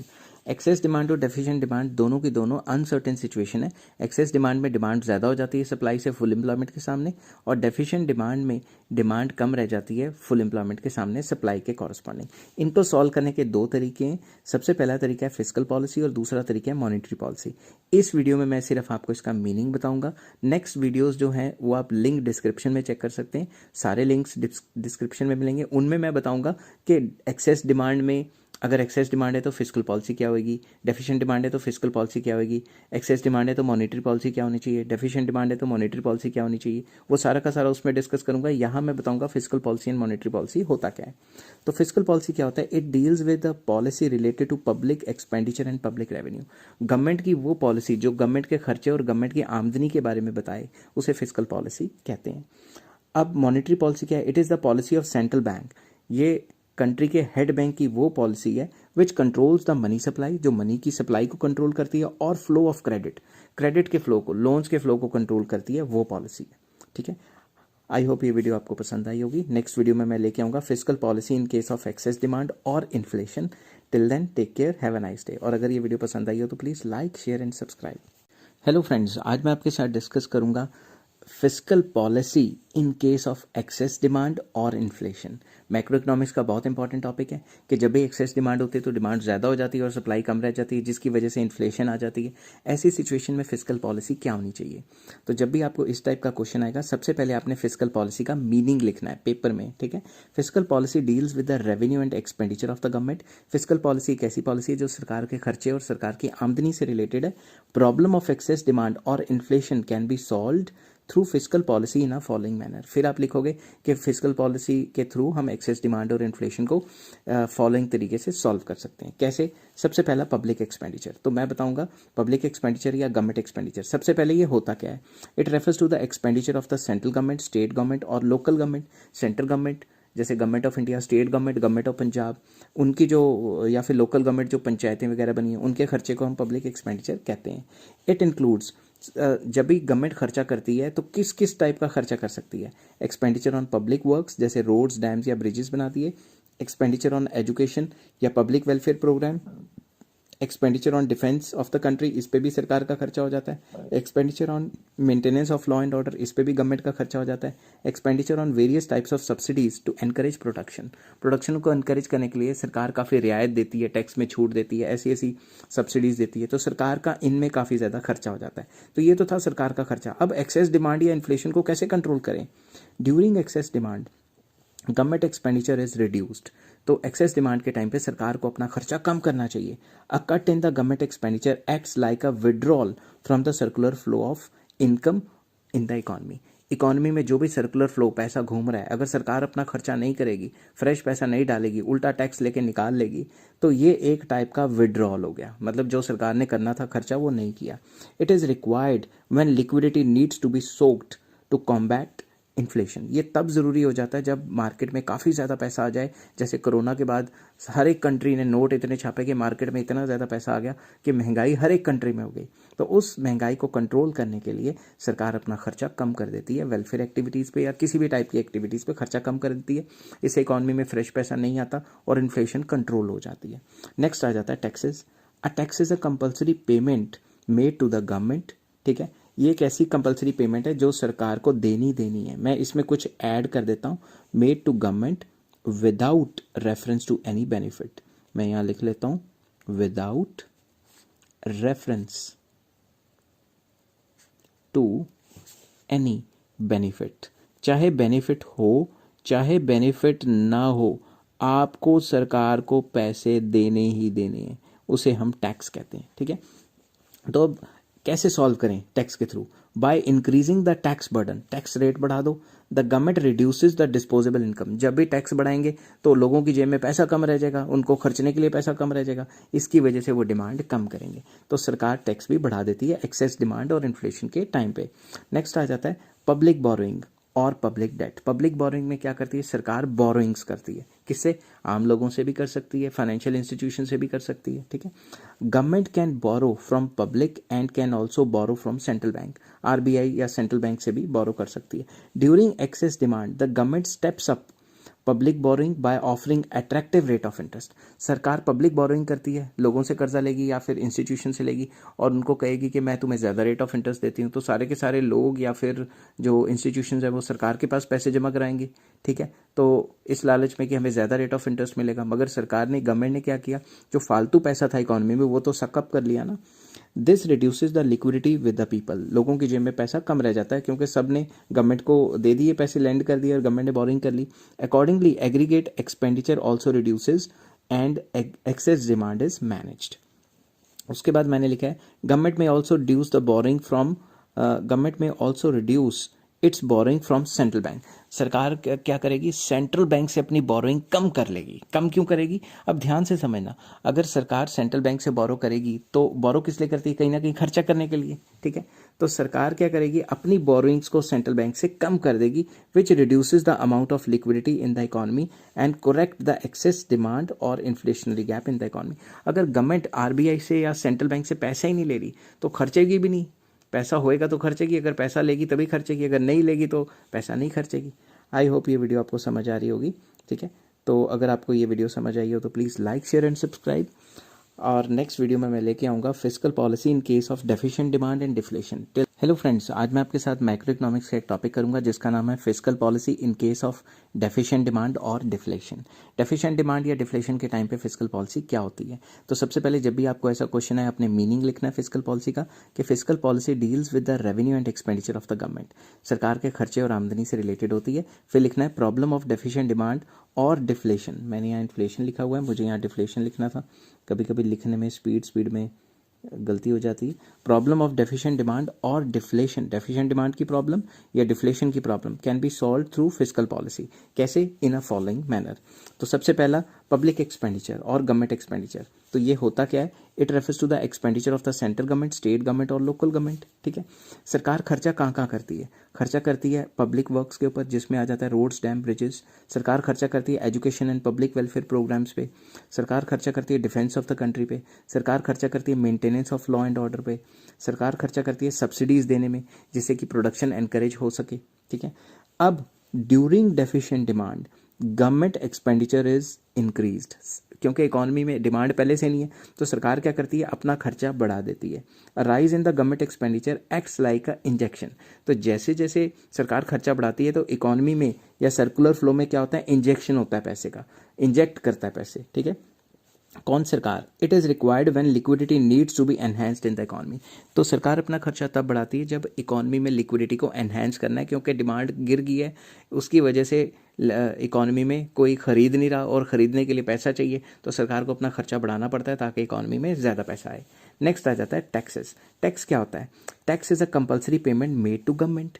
Tax एक ऐसा कंपलसरी पेमेंट है जो देना ही देना है, without reference to any benefit. Benefit हो बेनिफिट ना हो, सरकार को अपने पैसे देने ही देने। तो जब भी डेफिशिएंट डिमांड होगा तो क्या होगा? By reducing the tax burden the government increases the disposable income and manage deficient demand. तो होगा क्या? सरकार टैक्सेस कम कर देगी। टैक्सेस कम करने से क्या होगा? लोगों के पास ज़्यादा पैसे बचा करेंगे, डिस्पोजेबल इनकम बढ़ जाएगी, तो वो डिमांड बढ़ा देंगे। ठीक है, नेक्स्ट आ जाता है पब्लिक बोरिंग्स और पब्लिक डेट। तो पब्लिक बोरिंग, पब्लिक डेट में हमने क्या लिखा हुआ है? Government can borrow from public, लोगों से भी बोरो कर सकती है, इंस्टीट्यूशन से भी, and can also borrow from central bank, central bank से भी बोरो कर सकती है। During deficient demand the government reduces public borrowing. सरकार लोगों से बोरिंग्स नहीं लेती, क्योंकि लोगों के पास तो ऑलरेडी पैसे नहीं है, तभी तो डिमांड कम है इकोनॉमी में। This increases the liquidity with the people. इसकी वजह से लोगों के पास लिक्विडिटी बढ़ जाती है। Accordingly aggregate expenditure also increases and deficient demand is managed. और सरकार करती क्या है? Government may also increase its borrowing from central bank. सरकार सेंट्रल बैंक से लोन लेना शुरू कर देगी। ठीक है, which increases the amount of liquidity in the economy and correct the deficient demand और deflationary gap in the economy. सरकार सेंट्रल बैंक से लोन लेगी। सेंट्रल बैंक हेड बैंक होता है कंट्री का, जो इंडिया में आरबीआई है। अगर कोई भी सरकार अपने सेंट्रल बैंक से लोन ले लेती है, बोरोइंग कर लेती है, तो वो बोरो करके अपनी जेब में थोड़ा ना रखेगी, तो खर्चा करेगी, खर्चा करेगी, इकोनॉमी में पैसे आएंगे।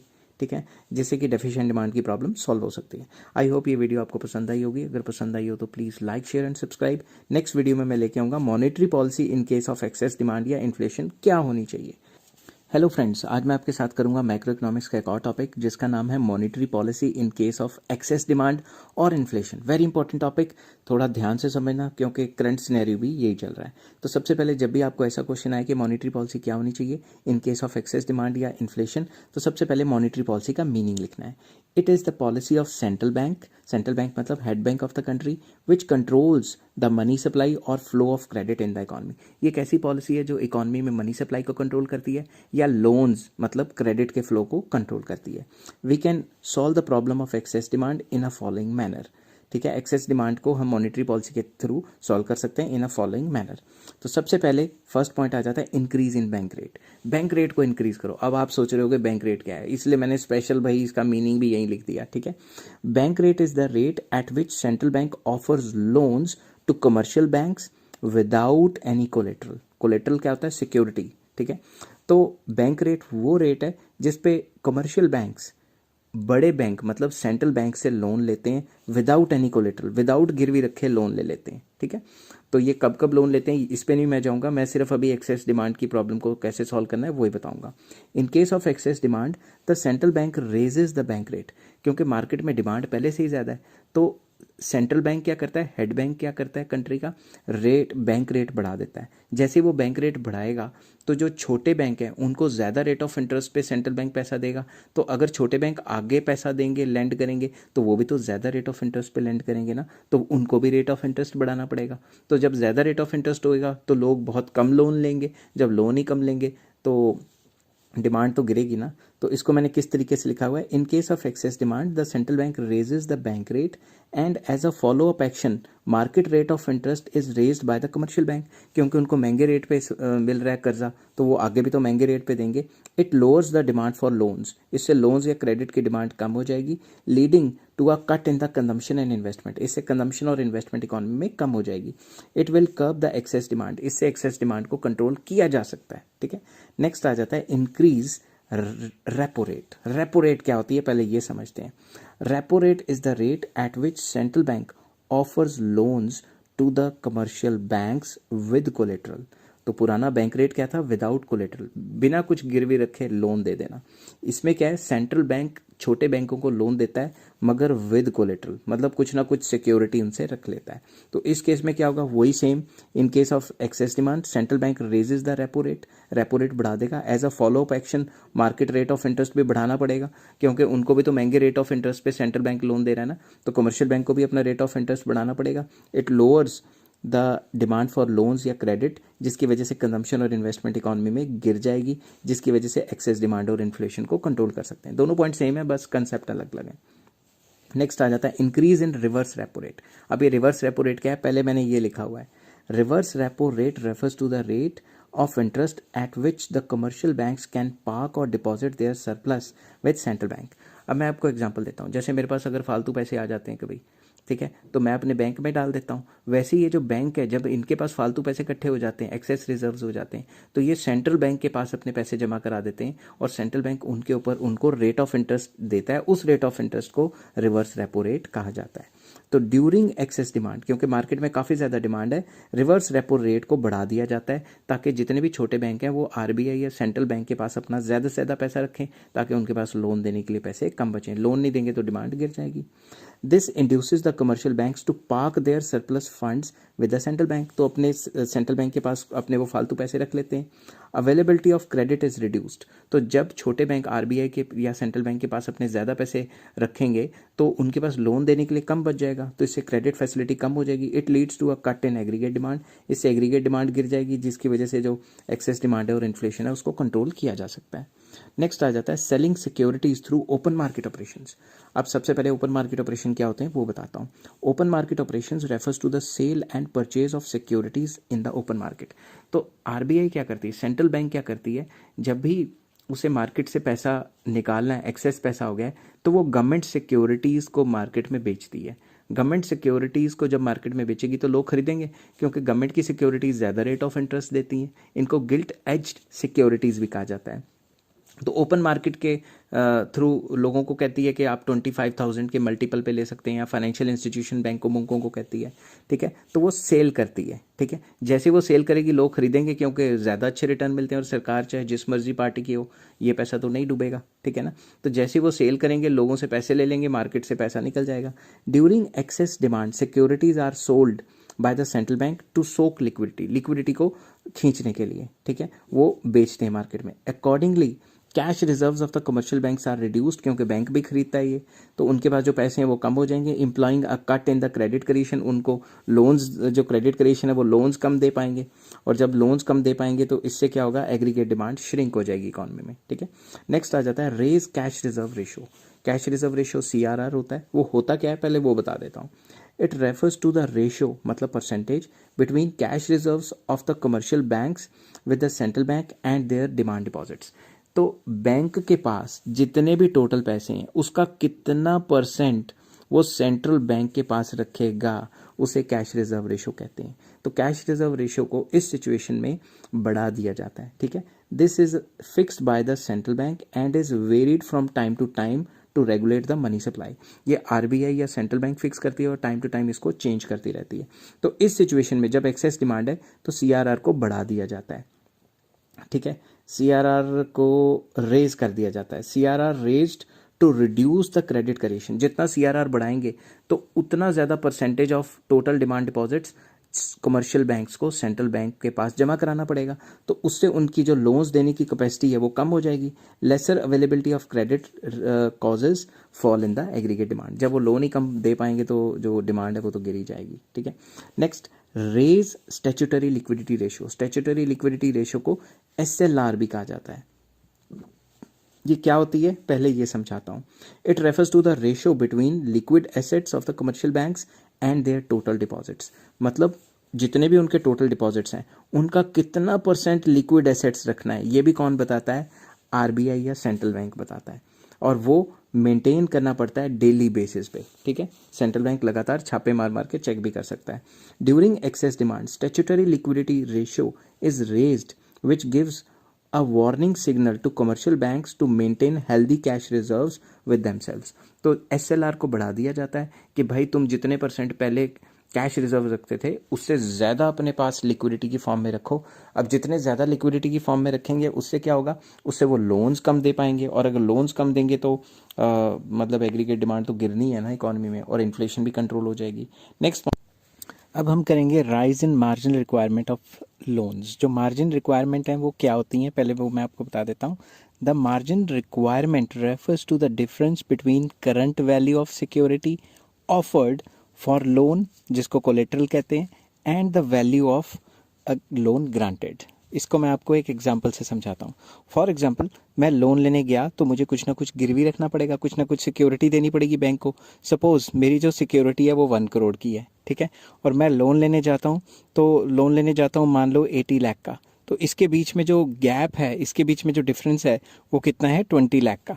तो जब भी एक्सेस डिमांड होगी, जब भी डिमांड काफ़ी ज़्यादा होगी, तब क्या करेगा? ये जो डिफरेंस है, ठीक है, ये जो डिफरेंस है इसको इंक्रीज किया जाएगा.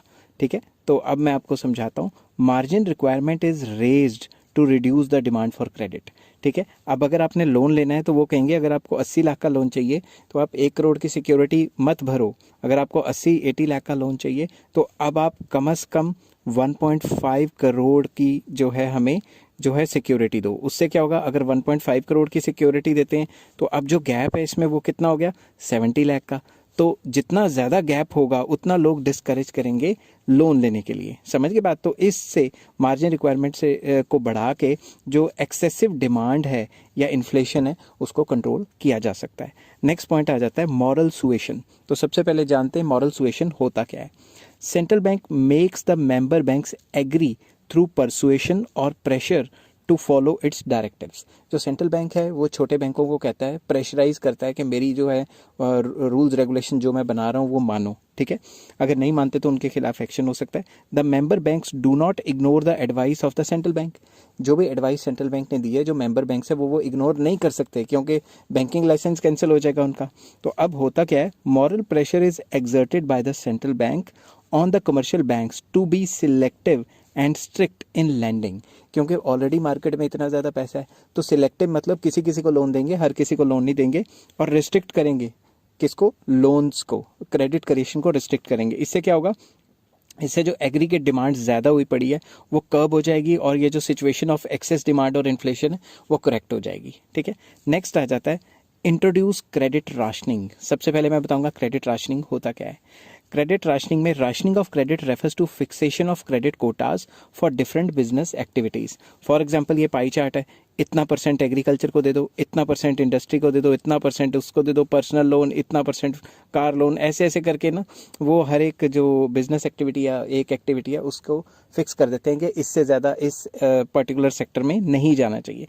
तो जब भी एक्सेस डिमांड होगी तो क्या होगा? Credit rationing is introduced prescribing the credit limit for different sectors. Different sectors के लिए लिमिट को प्रिस्क्राइब कर दिया जाएगा ताकि इससे ज़्यादा परसेंट उस सेक्टर में ना जाए. This restricts the availability of credit and increases the cost of credit. जब लोन्स की अवेलेबिलिटी कम हो जाएगी एक पर्टिकुलर सेक्टर में तो रेट ऑफ इंटरेस्ट बढ़ जाएगा, मतलब कॉस्टिंग ऑफ क्रेडिट या कॉस्ट ऑफ लोन बढ़ जाएगा. इससे क्या होगा? डिमांड फॉर क्रेडिट गिर जाएगी, जिससे एक्सेस डिमांड और इन्फ्लेशन की सिचुएशन को सॉल्व किया जा सकता है. आई होप ये वीडियो आपको पसंद आई होगी. अगर पसंद आई हो तो please like, share and subscribe. Next video में मैं लेके आऊँगा monetary policy in case of deficient demand और डिफ्लेशन. हेलो फ्रेंड्स, आज मैं आपके साथ डिस्कस करूंगा मैक्रो इकोनॉमिक्स का बहुत इंपॉर्टेंट टॉपिक जिसका नाम है monetary policy in case of deficient demand और डिफ्लेशन. डेफिशिएंट डिमांड और डिफ्लेशन के टाइम पे मॉनेटरी पॉलिसी क्या होगी? डेफिशिएंट डिमांड एक ऐसी सिचुएशन होती है जिसमें एग्रीगेट डिमांड जो होती है वो कम होती है एग्रीगेट सप्लाई से. किसके सामने? फुल एम्प्लॉयमेंट इक्विलिब्रियम, एन को एम्प्लॉयमेंट की शॉर्ट फॉर्म होती है, अपने पेपर में शॉर्ट फॉर्म नहीं लिखनी। फुल एम्प्लॉयमेंट के सामने एग्रीगेट डिमांड कम है और एग्रीगेट सप्लाई ज़्यादा है। तो डेफिशिएंट डिमांड की प्रॉब्लम को कैसे सॉल्व करते हैं, चलिए शुरू करते हैं। नेक्स्ट, सबसे पहले जब आपको ऐसा क्वेश्चन आएगा, आपने मॉनेटरी पॉलिसी की डेफिनेशन लिखनी है, ठीक है। तो definition meaning, monetary policy is the policy of central bank which controls the money supply और flow of credit in an economy. तो मॉनेटरी पॉलिसी एक ऐसी पॉलिसी है, किसकी? सेंट्रल बैंक की, आरबीआई की, जो मनी की सप्लाई को या फ्लो ऑफ क्रेडिट को, लोन्स के फ्लो को कंट्रोल करती है इकोनॉमी में। We can solve the problem of deficient demand in a following way. हम फॉलोइंग तरीके से डेफिशिएंट डिमांड की प्रॉब्लम को सॉल्व कर सकते हैं। इसके पहला पॉइंट आ जाता है decrease in bank rate. Bank rate को डिक्रीज करना पड़ेगा। अब सबसे पहले ये बैंक रेट होता क्या है, पहले वो 2 लाइनें इंट्रोड्यूस करता हूँ आपसे, फिर बताऊंगा किस तरीके से सॉल्व कर सकते हो। Bank rate is the rate at which central bank offers loans to commercial banks without any collateral. ठीक है, जब भी छोटे बैंक मतलब कमर्शियल बैंक्स सेंट्रल बैंक से लोन लेने जाते हैं और उनको कोई कोलेटरल या सिक्योरिटी, कोई गिरवी रख कुछ देना नहीं पड़ता, ठीक है, विदाउट गिरवी रखे जो उनको लोन मिल जाता है, जिस रेट पे लोन मिलता है उसे बैंक रेट कहते हैं। अब जब भी डेफिशिएंट डिमांड होगी तो क्या होगा, इन case of deficient demand the central bank reduces the bank rate. Central bank क्या करेगा, बैंक रेट को कम कर देगा। जब छोटे बैंकों को इस सस्ते रेट पे लोन मिलेगा तो वो आगे लोगों को और सस्ते रेट पे लेंगे, और तो नहीं देंगे, उसमें अपनी कम कमीशन ऐड करके देंगे आगे। तो जब रेट ऑफ इंटरेस्ट कम होगा तो लोन्स की डिमांड बढ़ेगी, जिससे कि जो डेफिशिएंट डिमांड की प्रॉब्लम है वो सॉल्व हो सकती है। And as a follow up action, market rate of interest is decreased by the commercial banks. जो मार्केट रेट ऑफ इंटरेस्ट है, कमर्शियल बैंक्स उसको गिरा देते हैं। It enhances the demand for loans. इससे लोन्स की डिमांड बढ़ जाती है, और लोन्स लेंगे तो लोग कंजम्पशन भी करेंगे, इन्वेस्टमेंट भी करेंगे, इकोनॉमी में पैसा ज़्यादा आएगा। It will enhance the aggregate demand, और इकोनॉमी जो है वो डेफिशिएंट डिमांड की प्रॉब्लम से निकल जाएगी। नेक्स्ट आ जाता है रिड्यूस रेपो रेट। अब ये रेपो रेट क्या बीमारी है, पहले मैं आपको, बीमारी नहीं मतलब क्या इसका मतलब होता है, पहले वो बताता हूँ। Repo rate is the rate at which central bank offers loans to commercial banks with collateral. ये वो रेट ऑफ इंटरेस्ट है जो सेंट्रल बैंक मतलब आरबीआई छोटे बैंकों से चार्ज करती है, और जब भी वो इस टाइप के लोन देती है तो वो सिक्योरिटी लेती है, गिरवी रखवाती है कुछ अपने पास, ठीक है। In case of deficient demand the central bank reduces repo rate. तो रेपो रेट को कम कर देगी। इसकी वजह से क्या होगा, as a follow up action market rate of interest भी गिर जाएगा। कमर्शियल बैंक्स उस रेट ऑफ इंटरेस्ट, जो मार्केट रेट ऑफ इंटरेस्ट है जिस पे वो लोन्स आम इंसान को या इकोनॉमी में बांटते हैं, वो रेट ऑफ इंटरेस्ट गिर जाएगा।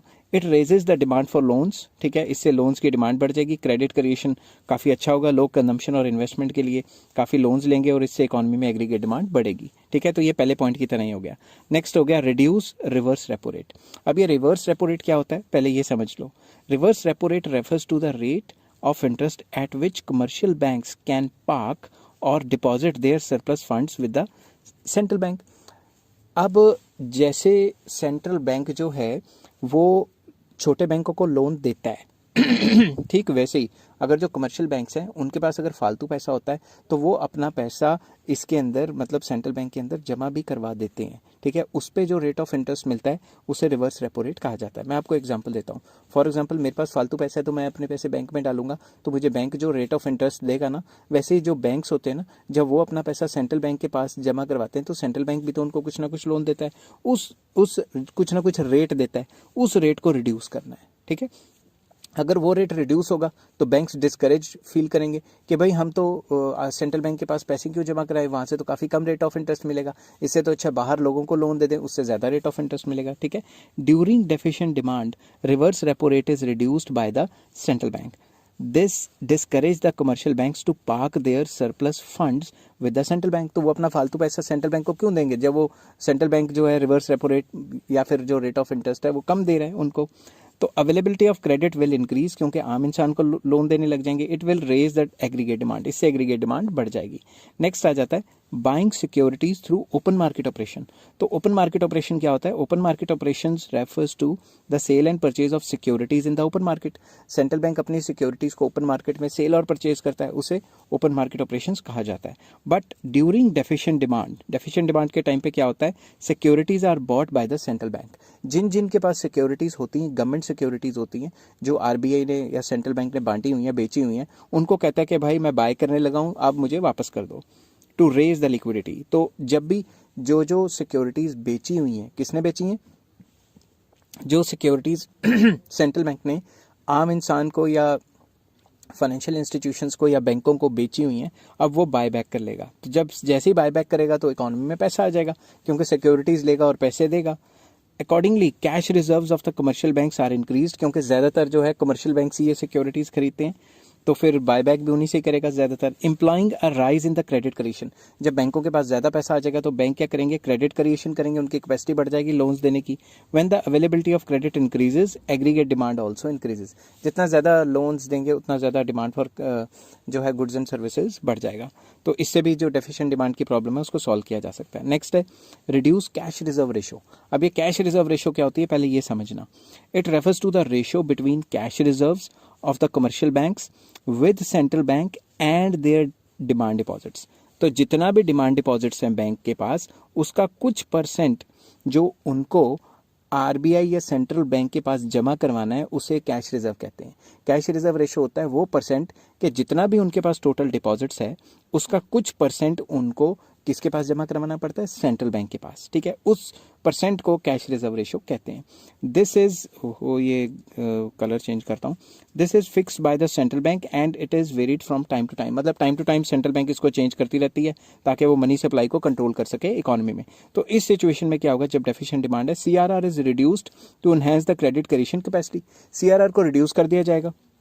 रिड्यूस फॉर एग्जाम्पल दे रहा हूँ, पहले मान लो 6% था, ठीक है, अब 6% से कम करके कह देंगे कि भाई 4%।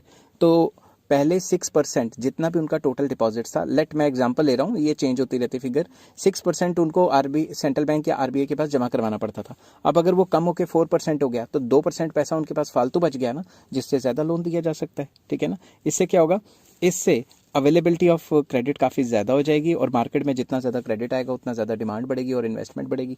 ठीक है, नेक्स्ट आ जाता है रिड्यूस स्टैट्यूटरी लिक्विडिटी रेशियो। इसको एसएलआर भी कहते हैं, स्टैट्यूटरी लिक्विडिटी रेशियो। तो सबसे पहले जानते हैं एसएलआर होता क्या है। It refers to the ratio between liquid assets of the commercial banks and their total deposits which are legally required to maintain on daily basis. तो जितना भी उनका डिमांड डिपॉजिट्स है उसका कुछ परसेंट जो उनको अपने पास लिक्विड फॉर्म में रखना है, ठीक है, उसे हम कहते हैं एसएलआर। तो जब भी डेफिशिएंट डिमांड होती है तो एसएलआर को रिड्यूस कर दिया जाता है। ठीक है, तो अब सेंट्रल बैंक कहता है कि जो तुम अपने पास लिक्विडिटी रखते थे उससे कम रखो, तो जितनी कम रखी जाएगी उतना ज़्यादा लोन देंगे वो। तो लोन देंगे तो आपको बताइए फिर डिमांड बढ़ेगी इकोनॉमी में, क्योंकि पैसा ज़्यादा आता है।